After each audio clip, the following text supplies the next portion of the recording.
뒤늦은 100일 평가 잠깐 해보죠. 왜냐하면 지난주에 저희가 방송이 없었기 때문에 짧게 근데 다들 뭐 여기저기서 100일 평가 나왔는데 예. 문재인 정부 100일 평가 짧게 김성태 의원 해보시면요. 저는 참 권력이라는 것은 이 무한하고 특히 저항적 대통령 제하에서는 정말 많은 권력을 휘두를 수 있는데 이 권력이라는 것은 잘못 쓰여지면 바로 독으로 돌아옵니다. 특히 대한민국 같이 이런 분단된 체제 하에 또 많은 산업화 민주화를 이렇게 거치면서 사회적 갈등이 늘 소재하고 있는 이런 국가에서 이 저항적 대통령의 지위는 상당히 중요한 것이죠. 뭐 그런 측면에서 국민들을 시원하게 해준 그런 대통령의 정치적 판단이 뭐 좋은 이렇게 정책으로 이어지는 경우도 있지만은 너무 섣부르고 너무 인기 영합적인 그런 지금 체제로 흘러가는 것은 이거는 심각한 문제다. 대통령의 말 한마디는 주워 담을 수도 없습니다. 장관이 뭐 어떤 약속을 하고 선심성 정책을 베풀어서 후에 재정적 설계를 하고 예산 문제를 챙겨보면 그게 아니다 그러면 주워 담을 수가 있지만은 대통령이 한마디 하면 주워 담지도 못해요. 그러니까 지난 100일 동안 대통령께서는 너무나 많은 선심 정책 펼친 것이고 두 번째는 사회적 갈등을 이제 이걸 치유하고 덮는 그런 역할을 대통령이 해야 되는데 어떻게 보면은 사회적 갈등이 양산되어지고 또 그로 인해서 사회가 분열 갈등 대립으로 이어질 수 있는 그런 국정 통치 운영 형태는 이거는 상당히 심각한 거죠. 특히 인사 문제에 있어서도 좀 국가를 안정적으로 운영할 수 있는 그런 중립적인 인사가 이 국민들이나 국가를 이렇게 안정스럽게 우리가 판단하고 생업에 종사할 수 있는 그런 국정이 있는데 요 근래 한 뭐 대법관 임명이라든지 여러 가지 경우만 보더라도 너무 정치 편향적으로 흘러가고 있지 않습니까? 네, 이런 맞습니다. 일들이 우려입니다. 네, 말씀 잘 들었는데요. 그런데 한 가지 중요한 사실을 관가하고 계신 게요. 이 정부는 인수위원회 없이 출범을 했거든요. 그러니까 지난 100일은 실질적으로 앞으로 5년에 대한 인수위원회 준비 역할과 동시에 이제 집행이 된 이제 그러한 특성을 가지고 있습니다. 그런 거를 감안하면은 100일에 이제 큰 대가 없이 준비하는 그런 상황이었다는 말씀드리고요. 선심 정책은 건보 보장성 강화 이런 거 말씀하시는 거죠? 네. 뭐 그런 것뿐만 아니죠. 뭐 기초연금 뭐 이런 30만 원 인상 같은 경우도 네. 제가 지금 이야기하고 있습니다. 아니 말씀하신 거 먼저 정리하자면 선심 정책 사회적 갈등 양상은 뭔가요? 5.18 재조사 뭐 이런 건가요? 그런 것도 5.18 조사 같은 경우도 4번이나 했습니다. 네. 또 역대 DJ 정권 노무현 정권 거치면서 다 했어요. 그러니까 그런 부분도 이렇게 물론 5.18은 뭐 언제든지 우리가 진실을 밝혀내기 위해서는 여러 가지 수단과 또 어느 정권에서도 다 행할 수 있는 문제지만은 이걸 대통령께서 직접 나서 가지고 이 침 100일 만에 뭐 너무나 많은 일을 지금 하고 계시니까 국민들이 감당해내겠습니까? 건보 보장성 강화, 5.18 재수사 지시 그리고 뭐 인사 예를 들면 신혁찬 처장 이런 인사 문제를 말씀하시는 것 같아요. 이제 답변해 주십시오. 아무튼 뭐 지금 야당의 저런 주장은 저희들이 나름대로 귀 기울여 들을 내용이고요. 그냥 그냥 흘러듣지는 않겠습니다. 근데 그럼에도 불구하고 이제 막 시작하는 정권이라는 점을 말씀드리고 싶고, 근데 특히 이제 100일 동안의 국민과 끊임없이 소통과 공감을 하려는 이제 그런 노력이 국민들에게 아주 절대적인 그런 동의를 이제 얻고 있고, 실질적으로는 지난 100일은 이제 준비와 몸풀기 단계였고, 저는 앞으로 이 정부가 촛불혁명을 토대로 탄생된 정권인 만큼 국민들이 원하는 새로운 대한민국 적폐 청산을 위해서 아주 담대한 개혁에 나서야 된다 그렇게 생각을 하고 그리고 그것이 국민들의 기대에 부응하는 문재인 정부가 될 것이다 그렇게 보고 있습니다. 그러니까 좀 전에 안민석 의원께서도 적폐 청산 얘기를 했습니다마는 뭐 이 촛불에서 비롯된 그런 최순실 국정농단에서 비롯된 이런 뭐 여러 가지 국가 운영이 잘못되고 바로 잡아야 될 거 이거 반드시 바로 잡아야 되죠. 그렇지만은 이 적폐 청산이라는 미명하에 과거 정부 과거 캐기에 몰두하고 또 자기들의 또 이념이 다른 모든 세력을 적폐로 규정해서 이걸 정치 보복하려는 그런 행태로 보이는 것은 이거는 국민 대통합 사회 통합을 위해서로도 저는 맞지 않는 거죠. 이 방송 문제 지금 방송을 하고 있으니까 이 공영 방송 문제도 마찬가지예요. 대통령까지 나서서 정부가 이 방송에 적극적으로 개입할 것처럼 말하고 또 방통위원장은 법적 권한도 사실상 없으면서 사장 해임을 언급하고 있지 않습니까? 이런 것들 맞지 않죠. 반론에 제가 또다시 알베르 까미 이야기를 해야 되겠네요. 어제 범죄를 용서하는 것은 내일의 범죄에 용기를 주는 것이다. 이 정도로 저는 하겠습니다. 끝입니까? 구체적인 반론은 이 정도로 하겠습니다. 네. 구체적인 반론 준비가 안 되신 거 아닙니까? 좀 품격 있게 제가 이 언론을 길들이고 방송을 장악하는 그런 시도는 역대 어느 정권마다 있었다는 것은 저는 부인할 수 없는 사실로 보고 있어요. 하지만 과거 그 정권들 다 그 말로들이 얼마나 불행했습니까? 그래서 저는 문재인 정권만은 정말 당당하고 정의롭게 그리고 뭐 그렇지 않아도 국민들하고 소통하면은 국정 운영하는데 저는 큰 애로 없다고 봅니다. 굳이 뭐 언론의 힘을 뭐 비정상적으로 빌어서 그럴 국정 운영할 그런 계제도 아니고. 근데 지금 차이는 좀 있지 않습니까? 과거하고. 예를 들어서 과거에는 정권이 이제 KBS 사장을 찍어냈으면 이번에는 KBS나 MBC의 내부 구성원들이 갈아야 된다고 이렇게 나선 게 차이가 있지 않습니까? 과거에도 보면은 MB 때도 정년주 사장 KBS 그죠? 네. 뭐 그 인위적으로 이렇게 교체한 그 모양새가 MB 정부가 결국 뭐 이 좋게 마무리되지 않았잖아요. 그러니까 제 말은 뭐냐면 그때하고는 다르게 그때는 위에서 눌렀는데 지금은 구성원들이 자사의 사장을 이 사람하고 같이 일을 못한다고 하는 거는 그러니까 노사 문제에서 비롯된 것은 노사 문제로 풀어야 되는 것이고 또 사내 또 구성원들 간의 갈등 문제는 갈등 대립이 있다 하더라도 그 문제는 또 그 내에서 풀어야 되는 것이지 이걸 제가 드리는 말씀은 너무 정권이 초기에 개입하고 있다는 겁니다. 그러면 누가 봐도 그 노조의 정당한 주장도 이거는 정권하고 결탁한 목소리가 아니냐 이런 의아심도 가지겠죠. 그거는 과거에 자유한국당이 그래왔기 때문에 그렇게 보시는 거 아니에요? 또 이렇게 근데 제가 이렇게 야당의 이 평가나 주장을 이렇게 보면서요. 두 가지 제가 좀 말씀드리고 싶은 게 첫째는 세 가지 말씀하실 것 같은데. 네, 첫째는 이게 정치가 자기가 잘해서 점수를 얻으려고 하는 정치가 있고 남을 깎아내려서 점수를 얻으려는 정치가 있는데 지금처럼 자기들은 대안이나 별 하는 역할 없이 자꾸 상대를 혹독하게 비판해서 국민들의 마음을 얻으려고 하는 이 정치로서 선거하지 못할 것 같고요.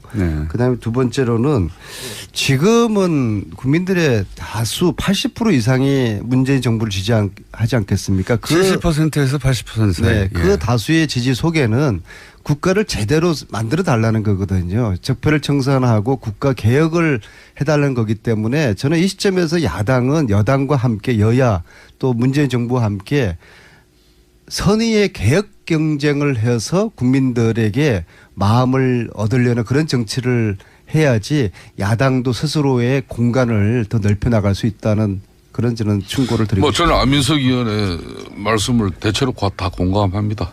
뭐 사실상 지금 대한민국은 이런 보수의 큰 위기지 않습니까? 사실상 이 보수의 위기라고 그러는데 저는 보수의 위기라고 보지 않습니다.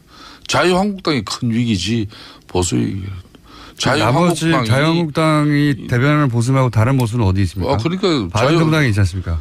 자유한국당이 국민들에게 신뢰와 또 지지를 확보하지 못하고 있는 것은 그만큼 최순실 국정농단으로 비롯된 대통령 탄핵까지 이루고 또 촛불에 의한 또 정권 교체까지 이루어졌지만 아직까지는 우리가 정신을 못 차리고 있다는 거거든요. 그 정신을 못 차렸다는 것은 우리가 변화하고 계획하지 못한다. 핵심하지 누구 때문입니까? 정신을 못 차리고. 그러니까 이런 문제인데. 아니 친박 청산 못 하고 있죠. 또 최순실 재산몰수특별법 전부 다 지금 뭐, 그러니까 뭐 반대 내지는 뭐 이런저런 핑계로 그러니까 동의하지 않고 있지 않습니까? 제가 지금 이런 안민석 것들을 하셔야지 의원이 국민들의 마음을 바로 얻는 지적했듯이 국민적 신뢰와 지지도 이렇게 뒷받침되지 않는 야당이 무슨 뭐 정권 비판하냐 솔직히 조금 전에 그 이야기거든요. 그런데 역설적으로 또 이야기하면은 문재인 정권도 사실상 이게 최순실 국정농단에서 비롯된 행편없는 국정 운영의 결과가 은혜적으로 수혜적으로 문재인 정권이 이렇게 탄생한 부분도 있습니다. 그러니까 야당으로서 민주당이 정말 정권을 이렇게 수권 정당이 되기 위해서 이렇게 열심히 노력한 부분도 있지만은 그것보다는 박근혜 대통령과 당시 새누리당인 저희들이 잘못해서 한마디로 정권을 가져간 겁니다. 그렇기 때문에 제가 문재인 정권 100일을 평가해달라고 말씀하시니까 드리는 말씀은. 그러니까 저희들을 자꾸 깎아내리는 거 하지 말고 좀 잘하려고 한번 해보세요. 정권 가지고 너무 국정운영 즐기지 말라는 거예요. 이 권력 가지고 즐기면요. 이거 오래 가지 못합니다. 그러니까 인기 영합적 국정운영 형태는 위험하다는 거예요. 대통령 정치 그만해야 됩니다. 모든 게 지금 대한민국은 문재인 대통령 혼자만 있는 것이지 민주당 안민석 의원하고 김성태 의원하고 협의하고 또 합의해가지고 국민을 만족시키고 국민을 이해시키는 그런 정책이나 정치가 지금 없잖아요. 대통령 정치 이거 위험합니다. 언제까지. 친박 청산은 안 하세요? 그거는 우리 당에게 맡겨놓으세요. 그러니까 그런 거를 국민들에게 제대로 좀 보여주세요. 네. 근데 의원님 오래 가지 못할까 봐 걱정하시는 듯이 들리는데 이렇게 가면 오래 가지 못한다고 하시는데. 아닙니다. 저는 어떤 경우든 문재인 정권에 이렇게 하면 오래 갈까 봐 걱정하시는 거 아니에요? 아이고 오래 가는 게 좋아요. 잘해가지고. 그렇지만은. 오래 가면은 자유한국당이 집권을 못하지 않습니까? 우리가 정권을 가지지 못하고 집권을 하지 못하더라도 대한민국 사회가 안정되고 경제적으로 발전을 하고 국민들의 삶의 질이 좋아지면은 굳이 뭐 야당이 정권을 잡아야 된다는 그런 게 어디 있습니까? 그러면은 마음에도 없는 지금 말씀을 이렇게 하셔요. 아니 이렇게 가면 오래 가지 못한다고 하니까 지금 그러면 이렇게 하도록 내버려 두셔야죠. 지금 사실상 문재인 대통령 너무 잘하고 있어요. 근데 그러니까 계속 잘할까 보는 거 아니에요? 너무 잘하려고 하면은 무리하게 됩니다. 그러니까 우리도 잘할 테니까 야당도 잘하시고요. 무리하기를 기다리셔야 되는 거 아닙니까? 너무 잘하려면은 돈이 많이 들어요. 그러니까 그 돈이 많이 드는 게 이제 정치인이 한 사람으로서 걱정된다는 거죠. 이게 나중에 2년 3년 지나면 다 국민들 부담으로 돌아갑니다. 아니 그러면은 그때 인기가 대폭락하면 자유한국당이 좋은 거 아닙니까? 그러니까 가만히 내버려둬 잘한다. 자유한국당 지금 야당은 뭐 아까 안민석 의원 말씀하셨지만은 문재인 정권이 실패하고 또 정책적 오류를 이렇게 많이 남발하면은 그때 우리 국민들한테 또 기회를 맞이합니다. 네, 그러니까 내버려 두셔야죠. 계속 그렇게 하라고. 그러니까 그 안에 우리는 자성하고 또 반성하면서 혁신하고 기다리면 되는데. 평가하시라니까. 또 제 말은 앞뒤가 안 맞지 않습니까? 그렇게 실수하면 우리한테 기회가 오는데 이렇게 가면은 이렇게 가는 게 실수한다고 자꾸 공격하시면 안 되죠. 이렇게 가면 실수면 내버려 두셔야죠. 아니죠. 내버려 두셔야지 빨리 망하죠. 실수도 이렇게 국민들 혈세가 낭비되고 국가 재정이 파탄나는 쪽으로 이렇게 잘하려고 하면 그거는 야당이 이야기를 해야죠. 그럼 좋은 실수도 있습니까? 좋은 실수 있죠. 지난번처럼. 저 이순신 합참의장 퇴임할 때 대통령께서 해외여행 한번 못했다니까 그 아들 뭐 딸이 캐나다에 있으니까 그 항공권 끌어준 거 얼마나 저는 그 감동이었어요. 그게 무슨 실수인가요? 그런 거는 큰 돈 들이지 않고도 국민들에게 감동을 줄 수 있는 부분이 있는데 너무 요즘은. 근데 건보 보장성 강화 이런 거는. 그것도 좋죠. 해야죠.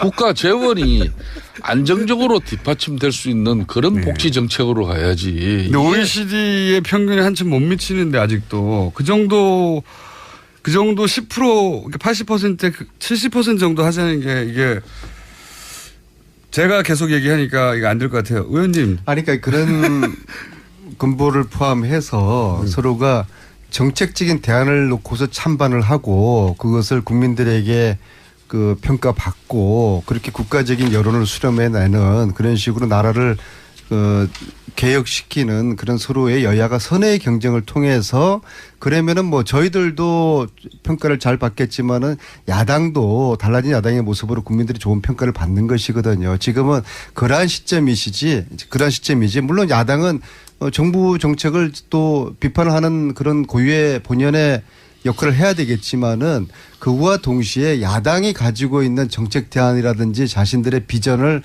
국민들에게 보여줌으로써 포인트를 얻어야 되는 거거든요. 근데 지금은 자신들의 비전이나 정책 이건 지금 너무 지금 소홀히 돼 있고 오로지 저희들을 문재인 정부를 깎아내리는 거에만 집중돼 있으니까 이것이 참으로 저는 좀 답답해요. 그래서 일정 부분 수용합니다. 네. 그러니까 저도 지금 하신 말씀을 좀 기교로 들을 테니까는요. 김성태 의원님이나 야당 측에서도 너무나 이 문재인 정부에 대한 그 깎아내리기식의 그런 입장 가지고만은 이게 국민들에게 야당이 지지를 얻기 어려울 거예요. 그래서 야당이 지금도 자유한국당이 107석을 가지고 있지만은 지지도가 15%에 머물러 있지 않습니까? 이것이 과거 저희들 야당일 때 15% 정도까지 내려간 적이 단 한 번도 없어요. 아무리 힘들어도 20% 정도는 유지를 했거든요.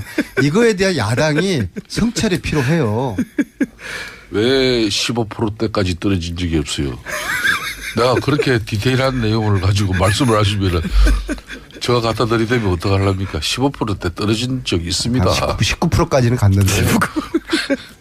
그러니까 옛말에 이 장고 끝에 악수 든다는 그러니까 말이 서로 있지 않습니까? 잘해보자는 그런 말씀 드리는 겁니다. 지금 대법원장 지금 김명수 후보자 같은 경우에도 10초 남았습니다. 예. 이 뭐 사법부 이렇게 정치성을 배제하겠다는 그런 대통령의 확고한 의지가 계신데 안민석 그것이 김선태 의원이었습니다. 감사합니다. 감사합니다. 또 많은 산업화 민주화를 이렇게 거치면서 사회적 갈등이 늘 소재하고 있는 이런 국가에서 이 지향적 대통령의 지위는 상당히 중요한 것이죠. 뭐 그런 측면에서 국민들을 시원하게 해준 그런 대통령의 정치적 판단이 뭐 좋은 이렇게 정책으로 이어지는 경우도 있지만은 너무 섣부르고 너무 인기 영합적인 그런 지금 체제로 흘러가는 것은 이거는 심각한 문제다. 대통령의 말 한마디는 주워 담을 수도 없습니다. 장관이 뭐 어떤 약속을 하고 선심성 정책을 베풀어서 후에 뒤늦은 100일 평가 잠깐 해보죠. 왜냐하면 지난주에 저희가 방송에 없었기 때문에 짧게 근데 다들 뭐 여기저기서 100일 평가 나왔는데 예. 문재인 정부 100일 평가 짧게 김성태 의원 해보시면요. 저는 참 권력이라는 것은 이 무한하고 특히 저항적 대통령제하에서는 정말 많은 권력을 휘둘릴 수 있는데 이 권력이라는 것은 잘못 쓰여지면 바로 독으로 돌아옵니다. 특히 대한민국 같이 이런 분단된 체제 하에 또 집행이 된 이제 그러한 특성을 가지고 있습니다. 그런 거를 감안하면은 100일에 이제 큰 대가 없이 준비하는 그런 상황이었다는 말씀드리고요. 선심 정책은 건보 보장성 강화 이런 거 말씀하시는 거죠? 네. 뭐 그런 것뿐만 아니죠. 뭐 기초연금 뭐 이런 30만 원 인상 같은 경우도 네. 제가 지금 이야기하고 있습니다. 아니 말씀하신 걸 먼저 정리하자면 선심 정책 사회적 갈등 양상은 뭔가요? 5.18 재조사 뭐 이런 건가요? 그런 것도 5.18 조사 같은 경우도 4번이나 했습니다. 네. 5.18 또 조사 같은 게 역대 이제 DJ 정권 노무현 정권 재정적 설계를 하고 예산 문제를 챙겨보면 그게 아니다 그러면 주워 담을 수가 있지만은 대통령이 한마디 하면 주워 담지도 못해요. 그러니까 지난 100일 동안 대통령께서는 너무나 많은 선심 정책 펼친 것이고, 두 번째는 사회적 갈등을 이제 이걸 치유하고 덮는 그런 역할을 대통령이 해야 되는데, 어떻게 보면은 사회적 갈등이 양산되어지고 또 그로 인해서 사회가 분열 갈등 대립으로 이어질 수 있는 그런 국정 통치 운영 행태는 이거는 상당히 심각한 거죠. 특히 인사 문제에 있어서도 좀 국가를 안정적으로 운영할 수 있는 그런 중립적인 인사가 이 국민들이나 국가를 이렇게 안정스럽게 우리가 판단하고 생업에 종사할 수 있는 그런 국정이 있는데, 요 근래 한 뭐 대법관 임명이라든지 여러 가지 경우만 보더라도 너무 정치 편향적으로 흘러가고 있지 않습니까? 네, 이런 맞습니다. 일들이 우려입니다. 네, 말씀 잘 들었는데요. 근데 한 가지 중요한 사실을 관가하고 계신 게요. 이 정부는 인수위원회 없이 출범을 했거든요. 그러니까 지난 100일은 실질적으로 앞으로 5년에 대한 인수위원회 준비 역할과 동시에 이제